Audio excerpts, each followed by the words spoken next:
Alpha Omega.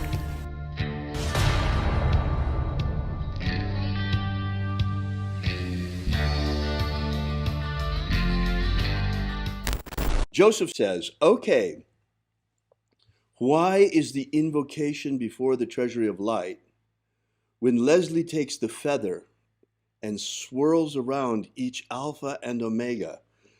Please explain. It would help in awareness of the ritual. Take a nice deep breath and feel into your body. Wiggle your fingers and toes, roll your shoulders, arch your back, push your belly out, really breathe in as much air as you can. Stretch all your muscles and exhale completely. And as you are breathing deeply and feeling deeply into each and every bit of your whole self, visualize yourself as the tree of life, however it is you imagine that tree to be, and grow your branches up high into alpha sky. Drive your roots down deep into omega earth.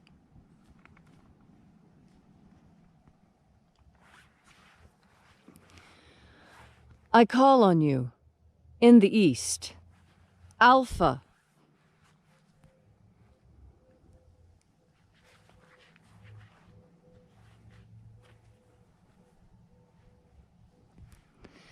I call on you in the west, Omega.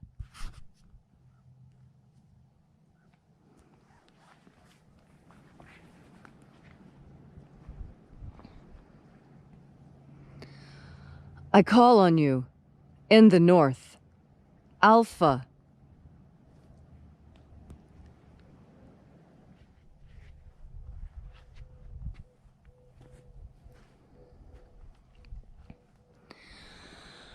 I call on you in the south, Omega.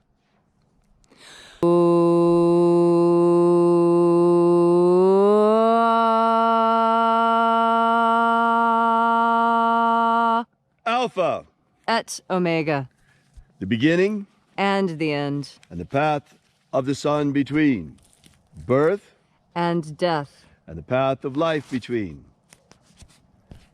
I am the Alpha and the Omega.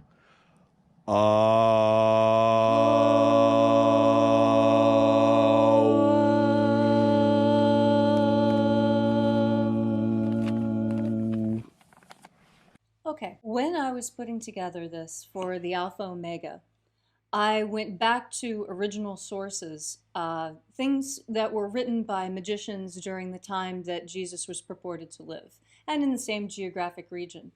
And I read through 500 or 600 different rituals and spells and different magical procedures, and noticed that there was a definite pattern, a pattern very different from that which we use today. Today, magicians, when casting a circle, will go from one direction and then move through them. You see, going from east to south to west to north. That definitely was not how things were done during Jesus' time. In Jesus' time, what was common was to use opposites. And the idea was that by invoking first one side and then the other opposite side, that what you were doing was creating a balance within. And so each time an action was made, an equal and opposite reaction was done in order to balance the energies. Right. And so when you call up as alpha, of course, logically, down is going to be omega, and that completes the circuit. Right. I did it because it is historically accurate for the time period. And being an archaeologist, my specialty was experimental archaeology. I actually made the tools I was studying and went out into the field and used them as they were purported to have been used. Wow. Because when you do that, you learn a lot. You learn a lot about how the marks on the tools are made because different activities leave different wear patterns. Wow. And I used exactly the same methodology for Magick, knowing that the wear patterns that I'm looking for are actually energetic sensations within myself and my environment. And that's how I developed it. That what you're looking at is a 21st century reimagining. So yes, we are at the same time magic revivalists because we are reviving the ancient magic of Jesus, at least what purports to be the ancient magic of Jesus. That's what the disciples taught one another. Yes. And at the same time, we are as well recreationists because what came down to us is fragmentary. It's like any grimoire. Or any piece of pottery. Pieces of pottery frequently come to us fragmented, and we reassemble them. Right. And even without that problematic, the grimoires presuppose that you are a magician already. It's not like they're going to tell you, like I do in the Ritual Magic Manual, step by step what you do. Mm-hmm. They're more like Cliff Notes. Cliff Notes, exactly. An Yes. outline. Here are the hierarchies, you know what to do with them. Right, exactly. And that's how they are also in the Treasury of Light, for example. You have the 3 names going in, the 3 names going out, and you have the 12 names going around. Yes. And it's not even around, they're just listed on top of one another. Mm-hmm. So, as magicians, of course, we had to recreate what, to the best of our ability, mm-hmm. is how quite likely the ritual was very nearly done back then. Yes, there have only been 1 or 2 conscious changes that I have made that differ from the original methodology used. And the reason was specifically because we are in the 21st century. And Right. there are some things that simply do not carry over in time, like dinosaurs. Now, another piece of this is that we find not only in ceremonial magic and in Wicca, mm-hmm. this notion of casting a circle. It's pretty ubiquitous, isn't it? It is. In fact, the circle is, so far as archaeologists can determine, the first shape associated with religion. Wow. And that's for a lot of reasons. We naturally dance in a circle when we dance around something. Right. The 2 luminous bodies in the sky are round. It lends itself, when a woman is pregnant, she is round. Roundness lends itself to the concept of deity very easily. If you, also in the Native American tradition, if you go to a Native American powwow, many of the different cultures, you're going to find different cultural expressions of north, south, east, west rituals. Yes, even in North America. Different tribes have different colors associated with the 4 directions. And sometimes they'll be exactly opposite. It just depends on the tribe you are in. So we kept that in mind. So likely it's going to begin. And these sort of rituals, they actually serve a function. They serve a function of centering. Yes. And in the case of the lesser banishing ritual of the pentagram, also of purification. Yes. That's true. In fact, purification and banishing, as I'm clicking through my catalog of who does what, when, and where, and why, I cannot think of a culture that does not practice cleansing and purification before the beginning of a ritual. Interesting. It's ubiquitous. Yes. It's a cross-cultural constant, of which there aren't very many. So what's unique, well, it's not unique, but Leslie's correct. You do see, in the time period, you see lots of things like this. Yes. Like, for example, there are several different rituals you can find in the Greek magical papyri, or the PMG, they call it for short, among scholars, that have these rituals that are in the north, south, east, and west, and above and below. Yes. Also, the Rose Cross ritual in the Golden Dawn has the same pattern of the four quarters and above and below. Yes, some Native American tribes recognize above, below, and center, Right. as do many tribes in As East do Asia. some of the Greeks. As does some of the Greek magic of the period. Yes, yes. Southeast Asia still uses that, to the best of my memory. So, yeah. So this is not something that we just kind of pulled out of thin air, but we took the grimoire that we have in the Bruce Codex Yes. with the secret names of the angels. This is the treasury. It's incredible. The secret names to call them. Yes. He left them to us. And that's what we're using. It's an incredible treasure. That's an incredible treasure. It is one of the greatest treasures of the Western world, and we're bringing it to you, folks. What I find so fascinating about it is, as an archaeologist, looking at all of the different materials that are available for that time period, and just seeing how, what's the word? Drowned in magic everyone was at that time period. Magic was ubiquitous. It was everything. Magic was as important as money and was talked about and used as frequently. Right. The other thing that's really unique about that ritual, that the way that you created it, Leslie, and that we practice it in the Alpha Omega, is that rather than working in a circle, it works with opposites. Right. It works north to south, east to west, above to below. Yes. So what's very interesting there is what you're doing. What she's up to is she's creating with this part of the ritual.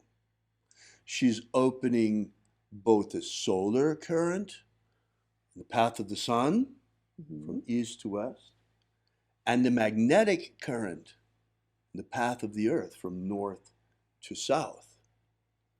And a cosmic current. Yes. From above to telluric, a cosmic telluric current as well. Yes, and you literally become the connection between heaven and earth in that moment. So this is the meaning of the Alpha Omega ritual. That can be used in opening, it can be used in closing. Use it as much as you like. You're welcome to. You know, it's our gift to the world. Yes. Oh, he asked about the feather. Oh, right. That's correct. Would you like to Yes. say something about So I that? should say something about the How about, feathers. how about you get it? Of course. So these are the two feathers that I use most often. And they're both turkey feathers. It's just this one has been painted to look like a golden eagle, and this one has been left natural. Now, the reason for using a feather was actually quite conscious. Oh, by the way, if people would like to get feathers like this, I mean, because, you know, eagle feathers are illegal. It's not possible for us gringos, to have eagle feathers, unless part of the Native American church. And these are the next best thing. It works just as well. It is painted turkey feathers, and if someone is looking to find a great imitation eagle feather so that you can use the energy of eagle and yet legally, it's where Crazy Crow Trading Post. Crazy Crow Trading Post. You can find them online. It's a Native American trading post. They have really, really great stuff. In fact, it's where I get all my replica materials. I make quite a few replicas, museum-style replicas of different artifacts that are really popular. And that's where I get my materials for making those things. Very authentic, very accurate. Reproductions, reasonably priced. It's fantastic. Right. Now, the other thing, as long as we're talking about the magic of Jesus, I'm just going to make this real brief because we want to take some more questions. But as long as we're talking about this, in addition to the treasuries of light, there are the baptisms and a ritual for the forgiveness of sins. And there's a system for ascension, for rapture, rising through the 12 planes into the kingdom of light. So that's what's in the Bruce Codex. That's what the whole system entails. And we will, as time goes by, be making more and more of this system accessible to the public in a way that's easily usable by a lot of people? Yes, I have been working on rewriting and sculpting.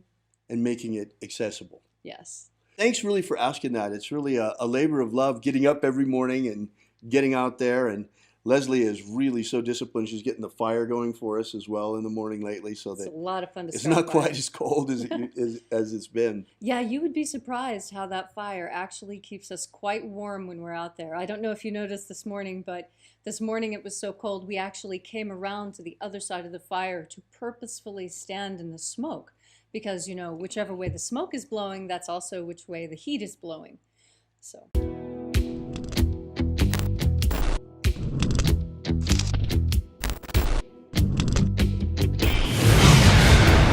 Yesterday we released this brand new ebook, Was Jesus a Magician?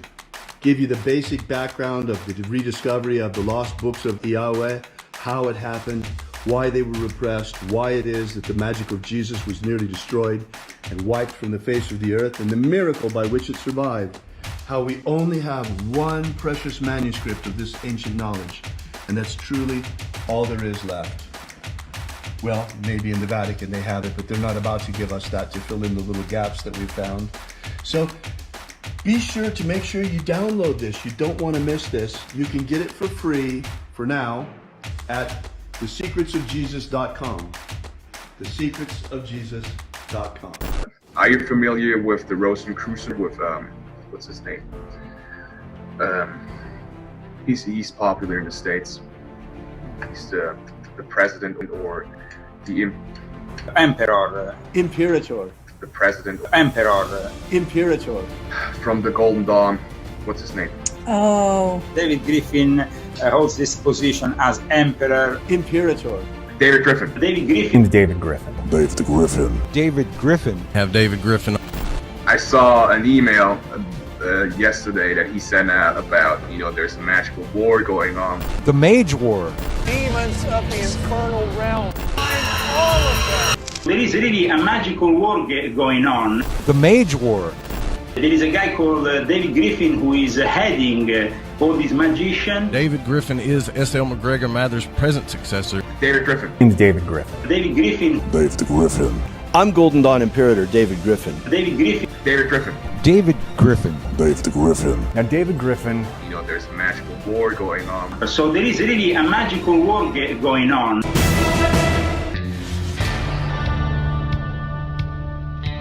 Alpha Omega.